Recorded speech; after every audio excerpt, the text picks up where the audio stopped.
Essa semana nós estamos recebendo aqui no Educast Aprendiz, a doutora Ana Elisa, que é aí para a gente falar um pouquinho de um assunto que gera muitas dúvidas, que é relacionado à pensão alimentícia, né? E nós vamos esclarecer algumas dúvidas. O assunto é amplo, mas hoje nós vamos esclarecer algumas dúvidas para as pessoas. Doutora, obrigado por estar aqui com a gente, para a gente levar um pouco de informação aí às pessoas. Márcio, eu que agradeço, tá? Estar aqui, poder levar aí para as pessoas, né? Para todo mundo que vai ouvir e ver, né? Esse Educast, né? Algumas informações, né? Que são algumas dúvidas, né? Muito recorrentes aí das pessoas. Bom, doutor, vamos começar falando aí sobre o valor que tem que pagar na questão da pensão alimentícia. A legislação, ela determina um valor fixo?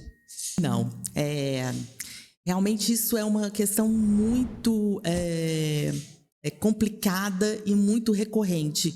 Todo mundo pergunta, chega para mim e já pergunta, Ana Elisa, 30%, eu tenho que dar 30%, é o mínimo? A lei não estabelece valores, né? Eu quero deixar isso aqui claro, ela não estabelece. Ela é até muito feliz, né, quando ela regulamenta o valor a ser pago, porque ela diz que tem que ser de acordo com a necessidade da pessoa, né, do reclamante, da pessoa que vai receber essa pensão, e de acordo com a probabilidade, né, de quem vai pagar, né, de quem vai pagar essa pensão. Então, aí o juiz vai chegar num consenso para se estabelecer um valor a título de pensão alimentícia. Bom, a criança, ela não pode ficar sem assistência, né, doutora? Então, sim, o pai ou a mãe, eles estão desempregados. Paga ou não a pensão alimentícia? Como que funciona essa parte? O desemprego não é justificativa para não pagar a pensão alimentícia, tá? Ela pode ser até reivindicada, né, falado, né, como uma defesa, mas para isso a gente tem a possibilidade de se arbitrar em cima do salário mínimo, uma proporção, né, uma porcentagem em cima do salário mínimo, que é muito usual nos casos de quem não tem um emprego fixo, né? Porque a criança, ela precisa alimentar, né, doutora? Então, de alguma forma, tem que atuar sobre essa questão de olhar, de cuidar desta criança. Agora, doutor, quando a gente fala assim de guarda compartilhada, primeiramente, para as pessoas entenderem o que é a guarda compartilhada. A guarda compartilhada, ela é a distribuição da responsabilidade entre o casal, né? Entre o genitor e a genitora. Então, ali vai ser distribuída a responsabilidade, né? A responsabilidade com a educação, né? Com a saúde. Os dois vão decidir o que é melhor para essa criança. Isso é a guarda compartilhada. Não fica na mão de um, no caso, como é a unilateral, tá? Ela é compartilhada, né? Essa expressão de compartilhada. Geralmente se fixa a residência na mão de um dos genitores, né? E o outro tem que contribuir também para o sustento dessa criança. Então, no caso da pensão alimentícia, como que fica quando a guarda é compartilhada? É também outro mito, né? Se falar que não precisa pagar pensão de alimentos, né? A pensão alimentícia, no caso de guarda compartilhada. Ela tem que ser paga sim, né? Se eu fixar, por exemplo, a residência com a mãe, né? O pai, né, vai pagar essa pensão do mesmo jeito, da mesma maneira, né, levando-se sempre a questão da necessidade de quem recebe e da possibilidade de quem paga. Sempre com o olhar focado na criança, sim, né, doutora? Sempre com o olhar focado na criança. O bem-estar da criança é o primordial. Sim.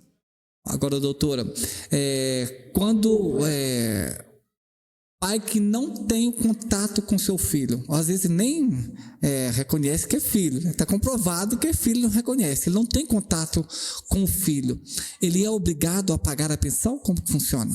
Né? Isso é outra coisa polêmica. Eu vejo muita gente chegando, muitas mães chegando e falando assim, olha, eu não deixo ele ver o filho, porque ele não está pagando a pensão. Mas um direito não tem nada a ver com o outro, né? A gente precisa diferenciar, né? E entender que uma coisa não tem nada a ver com o outro. Né? Então, o direito de visita, o direito de convivência, né, daquele pai, daquela pessoa, que é muito importante para a criança, né? para o adolescente, para a criança, ele não pode ser convencionado ou estar atrelado com a pensão alimentícia. Tá? São coisas independentes. Então, ele pode estar contribuindo e, às vezes, não estar vendo a criança. E pode também não estar vendo a criança e ter que estar contribuindo. Uma coisa não tem nada correlação com a outra, né? Então, muitas mães, às vezes, acham que podem proibir, né? Que podem fazer isso quando o pai não está contribuindo. O bom é que ele esteja fazendo os dois, né? É difícil, mas o bom é que ele esteja fazendo os dois. Mas são direitos independentes.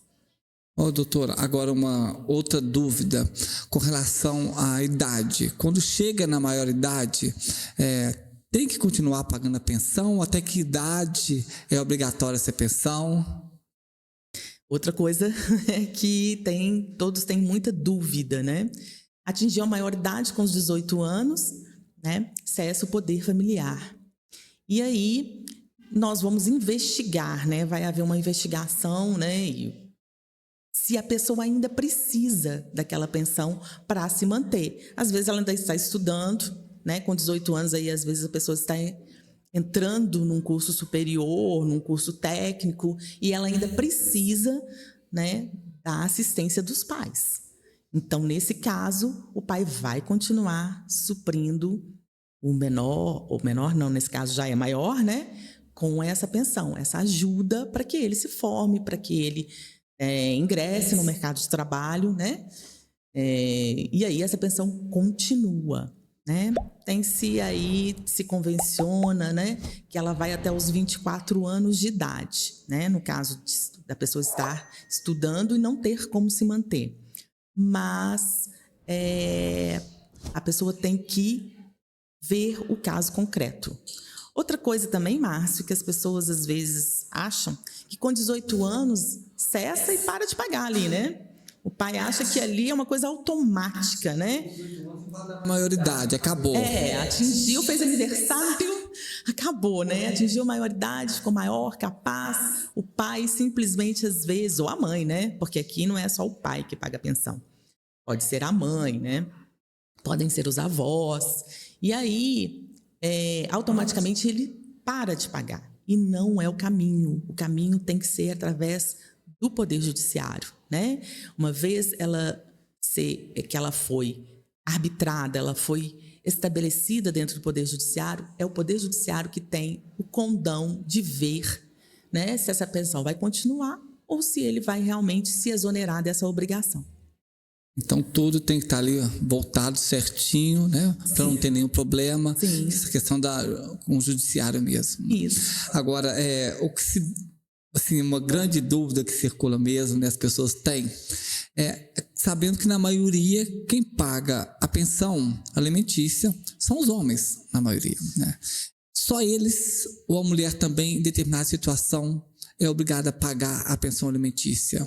É cultural, né? Nosso, mais o homem, né? Porque geralmente a mulher é que fica com os menores, né? Desde a separação, de fato, e ela que fica com os menores. E aí acaba sendo o homem, mas isso não existe essa possibilidade. Existe também a possibilidade da mulher pagar. No caso, eu já vi alguns casos, poucos, né, em que a guarda ficou com o homem e a mulher que paga a pensão.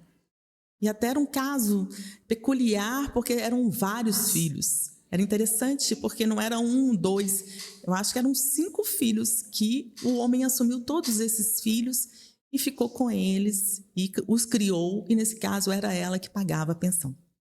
Porque, como nós já falamos aqui, o olhar sempre primeiro para os filhos, né? Para a criança que precisa desse apoio. Né?